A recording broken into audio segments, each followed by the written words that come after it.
Welcome to the Baron's Chest, where we remember the Olympics' most bizarre controversy. In the ancient world, the Olympic Games were supposed to be sacred. They honored Zeus, demanded fairness, and crowned victory only through merit. Even kings were expected to compete as equals. Then came Nero, and he treated the Olympics like his personal talent show. By the mid-1st century AD, Nero ruled the Roman Empire and believed himself to be a once-in-history genius. Poet, musician, actor, athlete. The only problem? No one else agreed.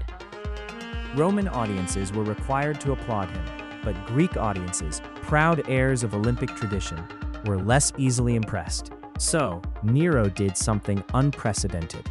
He moved the Olympics for himself.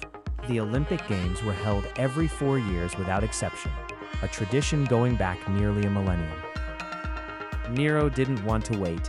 In 67 AD, he ordered the Olympics rescheduled so he could attend during his grand tour of Greece. This, alone, was a sacrilege. The Games did not bend for kings, but they bent for an emperor with legions. Nero didn't just attend.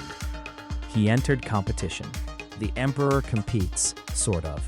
Nero entered multiple events, including lyre and singing contests, normally open to professionals, acting competitions, and most famously, the 4-horse chariot race. Here's the problem. Nero had never been a great athlete.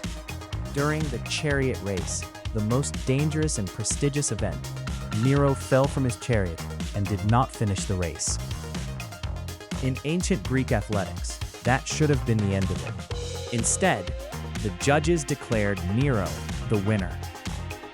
Not honorary, not symbolic, official Olympic champion. Ancient sources record that the judges feared execution if they ruled otherwise. And given Nero's history, that fear was not irrational. Nero didn't just win once. He was crowned victor in hundreds of contests across Greece, sometimes in events that barely existed until he arrived. Cities competed to flatter him. New festivals were invented. New titles were created. Gold wreaths were handed out in bulk. By the end of his tour, Nero claimed 1,808 victories. Ancient historians like Suetonius and Cassius Dio didn't even try to hide their sarcasm. One wrote that Nero won because he was emperor, not because he competed. Why didn't the Greeks resist?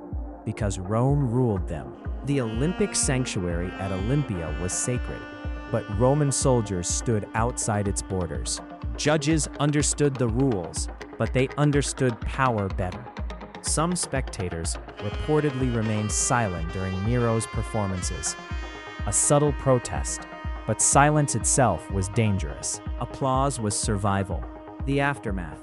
History hits undo.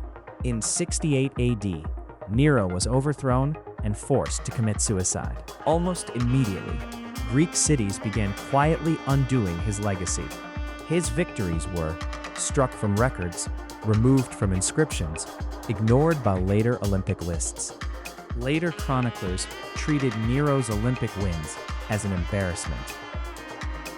A moment when the Games stopped being sacred and became political theater. Some historians argue this moment marked the beginning of the end for the ancient Olympics. When fairness dies, belief follows.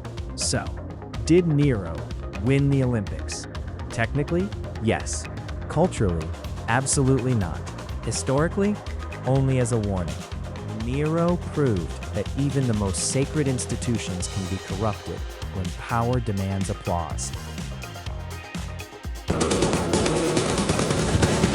And centuries later, when the Olympics were finally banned in 393 AD, many scholars looked back and said, they were already broken long before.